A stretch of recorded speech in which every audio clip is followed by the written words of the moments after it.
प्रभु की स्तुति। आप इस चैनल को रोजाना सुनकर एक साल में बाइबल पढ़ सकते हैं। Please subscribe and support. आज के बाइबल अध्याय। इतिहास की पुस्तक दूसरा भाग अध्याय 32। इतिहास की पुस्तक दूसरा भाग अध्याय 32। सन्हेरीब की सेना की चढ़ाई और निवास। इन बातों और ऐसे प्रबंध के बाद अश्शूर का राजा सन्हेरीब ने आकर यहूदा में प्रवेश कर और गढ़वाले नगरों के विरुद्ध डेरे डालकर उनको अपने लाभ के लिए लेना चाहा। यह देखकर कि सन्हेरीब निकट आया है और यरूशलेम से लड़ने की मनसा करता है, हिजकिय्याह ने अपने हाकिमों और वीरों के साथ यह सम्मति की कि नगर के बाहर के सोतों को पटवा दे, और उन्होंने उसकी सहायता की। इस पर बहुत से लोग इकट्ठे हुए और यह कहकर कि अश्शूर के राजा क्यों यहाँ आए और आकर बहुत पानी पाए, उन्होंने सब सोतों को पाट दिया और उस नदी को सुखा दिया जो देश के मध्य होकर बहती थी। फिर हिजकिय्याह ने हियाव बांधकर शहरपनाह जहां कहीं टूटी थी वहां उसको बनवा दिया और उसे घुम्मुटों के बराबर ऊंचा किया और बाहर एक और शहरपनाह बनवाई और दाऊदपुर में मिलों को दृढ़ किया और बहुत से तीर और ढाले भी बनवाए।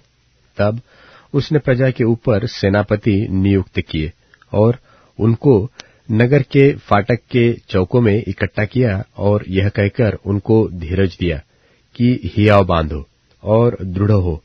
तुम न तो अश्शूर के राजा से डरो और न उसके संग की सारी भीड़ से, और न तुम्हारा मन कच्चा हो, क्योंकि जो हमारे साथ है वह उसके संगियों से बड़ा है, अर्थात उसका सहारा तो मनुष्य ही है, परंतु हमारे साथ हमारी सहायता और हमारी ओर से युद्ध करने को हमारा परमेश्वर यहोवा है।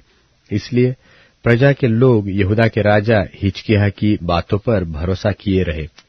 इसके बाद अश्शूर का राजा सन्हेरीब, जो सारी सेना समेत लाकीश के सामने पड़ा था, उसने अपने कर्मचारियों को यरूशलेम में यहूदा के राजा हिजकिय्याह और उन सब यहूदियों से जो यरूशलेम में थे यो कहने के लिए भेजा कि अश्शूर का राजा सन्हेरीब कहता है कि तुम्हें किसका भरोसा है जिससे कि तुम घेरे हुए यरूशलेम में बैठे हो? क्या हिजकिय्याह तुमसे यह कहकर कि हमारा परमेश्वर यहोवा हमको अश्शूर के राजा के पंजे से बचाएगा, तुम्हें नहीं भरमाता है कि तुमको भूखो प्यासो मारे? क्या उसी उज्जियाह ने उसके ऊंचे स्थान और वेदियां दूर करके यहूदा और यरूशलेम को आज्ञा नहीं दी कि तुम एक ही वेदी के सामने दंडवत करना और उसी पर धूप जलाना? क्या तुमको मालूम नहीं कि मैंने और मेरे पुरखाओं ने देश के सब लोगों से क्या क्या किया है?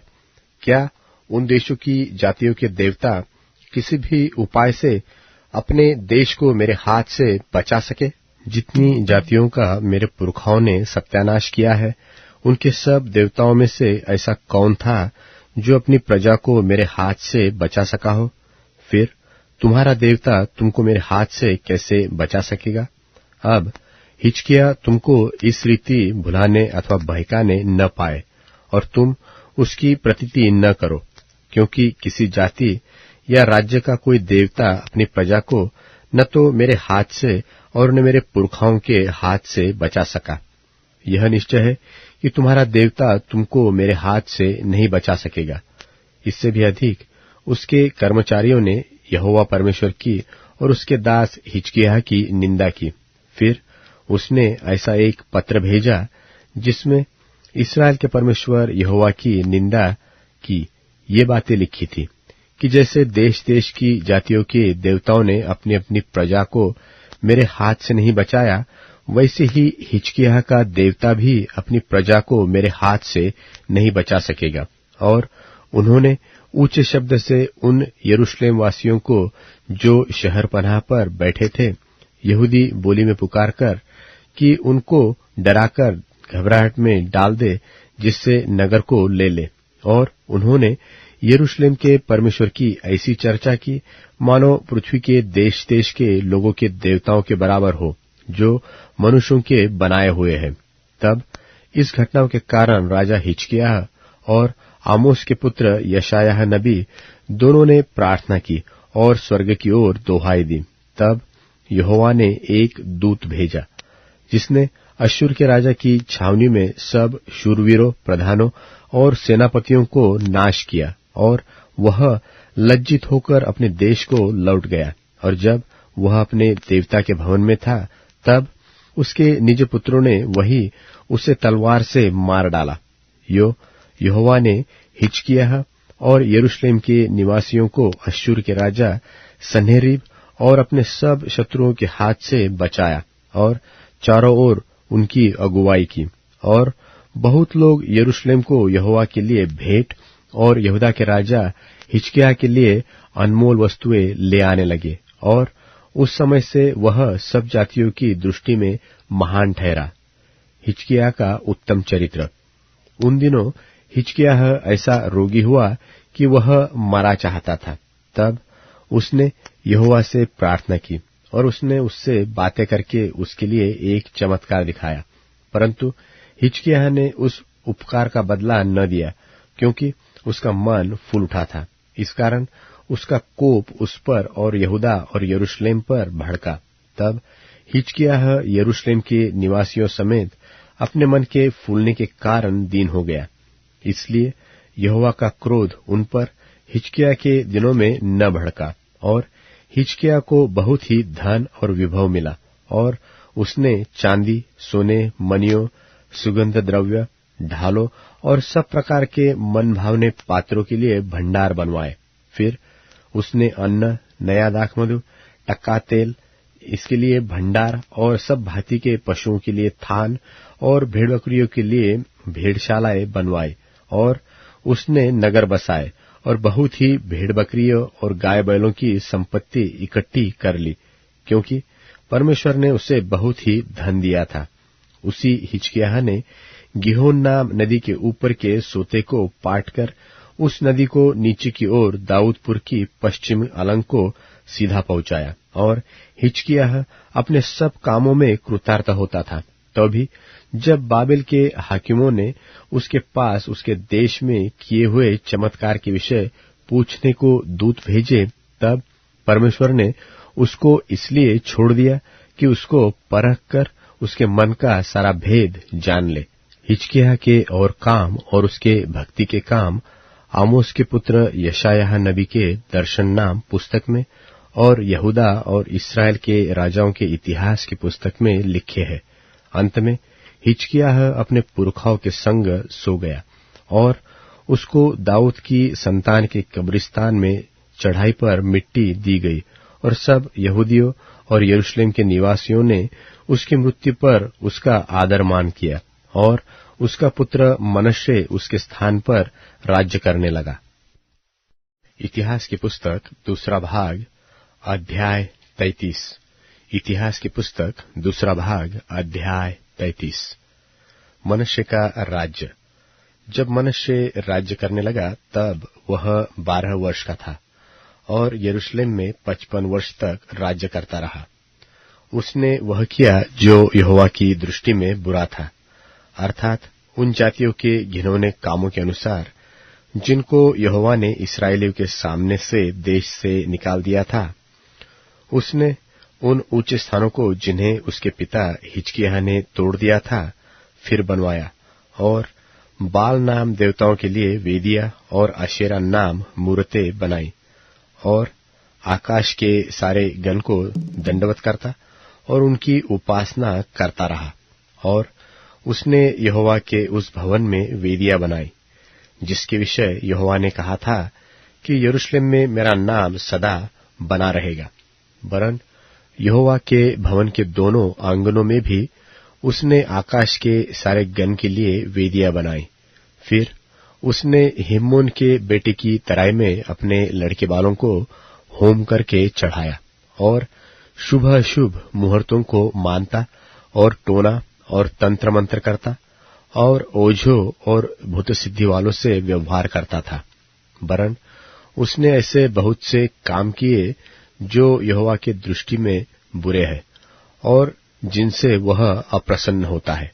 और उसने अपनी खुदवाई हुई मूर्ति परमेश्वर के उस भवन में स्थापन की, जिसके विषय परमेश्वर ने दाऊद और उसके पुत्र सुलेमान से कहा था कि इस भवन में और यरूशलेम में, जिसको मैंने इस्राएल के सब गोत्रों में से चुन लिया है, मैं अपना नाम सर्वदा रखूंगा।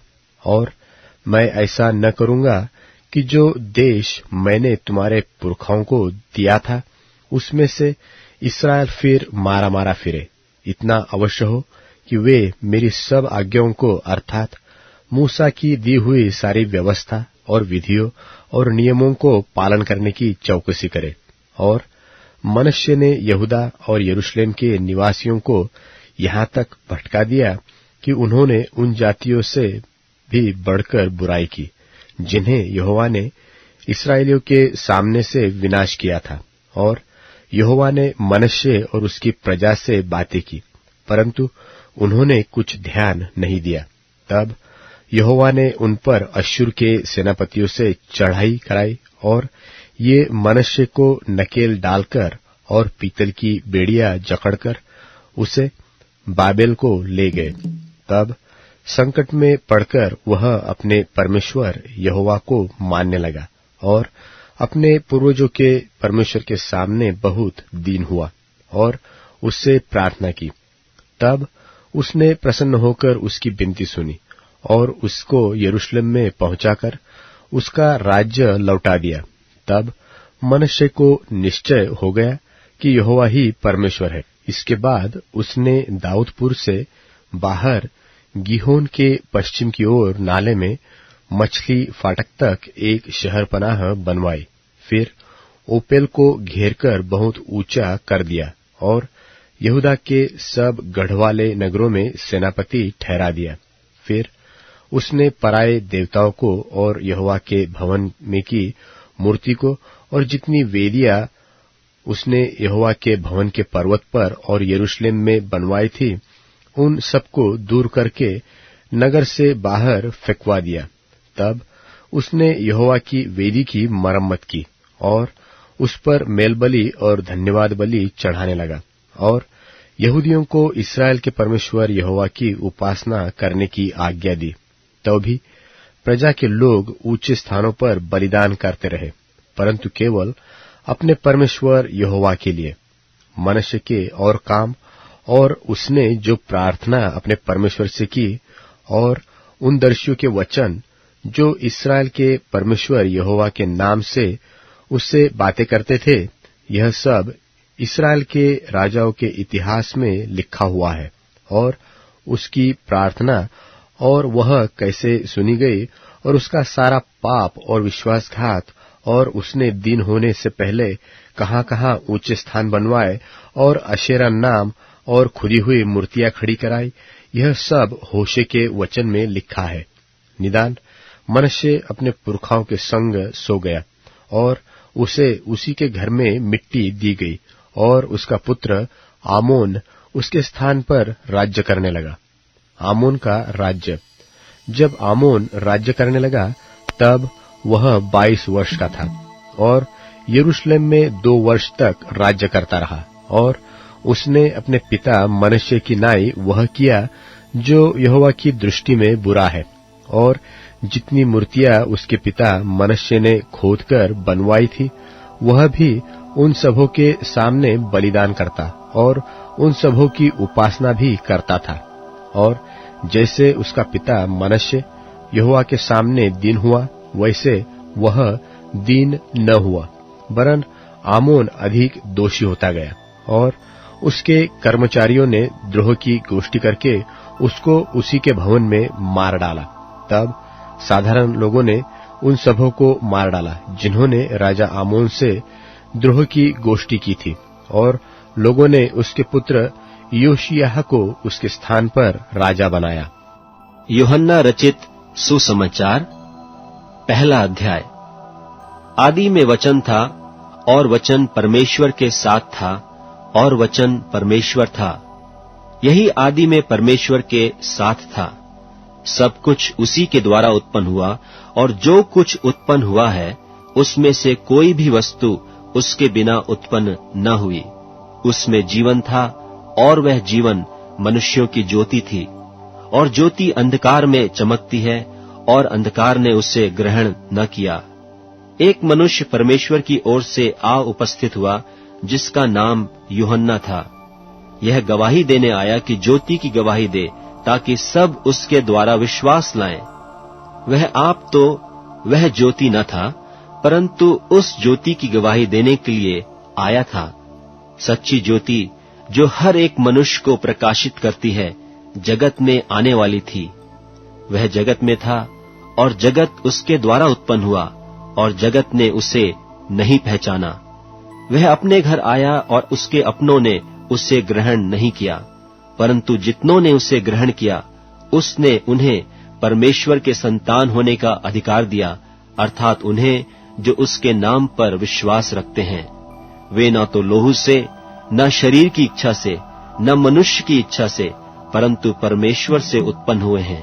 और वचन देहधारी हुआ और अनुग्रह और सच्चाई से परिपूर्ण होकर हमारे बीच में डेरा किया, और हमने उसकी ऐसी महिमा देखी जैसी पिता के इकलौते की महिमा। यूहन्ना ने उसके विषय में गवाही दी और पुकार कर कहा कि यह वही है जिसका मैंने वर्णन किया कि जो मेरे बाद आ रहा है वह मुझसे बढ़कर है, क्योंकि वह मुझसे पहले था। क्योंकि उसकी परिपूर्णता से हम सब ने प्राप्त किया, अर्थात अनुग्रह पर अनुग्रह। इसलिए कि व्यवस्था तो मूसा के द्वारा दी गई, परंतु अनुग्रह और सच्चाई यीशु मसीह के द्वारा पहुंची। परमेश्वर को किसी ने कभी नहीं देखा। इकलौता पुत्र जो पिता की गोद में है, उसी ने उसे प्रकट किया। यूहन्ना की गवाही यह है कि जब यहूदियों ने यरूशलेम से याजकों और लेवियों को उससे यह पूछने के लिए भेजा कि तू कौन है, तो उसने यह मान लिया और इनकार नहीं किया, परंतु मान लिया कि मैं मसीह नहीं हूं। तब उन्होंने उससे पूछा, तो फिर कौन है? क्या तू एलिया है? उसने कहा, मैं नहीं हूं। तो क्या तू वह भविष्यद्वक्ता है? उसने उत्तर दिया कि नहीं। तब उन्होंने उससे पूछा, फिर तू है कौन, ताकि हम अपने भेजने वालों को उत्तर दें। तू अपने विषय में क्या कहता है? उसने कहा, मैं जैसा यशाया भविष्यद्वक्ता ने कहा है, जंगल में एक पुकारने वाले का शब्द हूं कि तुम प्रभु का मार्ग सीधा करो। ये फरीसियों की ओर से भेजे गए थे। उन्होंने उससे यह प्रश्न पूछा कि यदि तू न मसीह है और न एलिया और न वह भविष्यद्वक्ता है, तो फिर बपतिस्मा क्यों देता है? यूहन्ना ने उनको उत्तर दिया कि मैं तो जल से बपतिस्मा देता हूं, परंतु तुम्हारे बीच में एक व्यक्ति खड़ा है जिसे तुम नहीं जानते, अर्थात मेरे बाद आने वाला है, जिसकी जूती का बंध मैं खोलने के योग्य नहीं। ये बातें यरदन के पार बैतनिय्याह में हुई, जहां यूहन्ना बपतिस्मा देता था।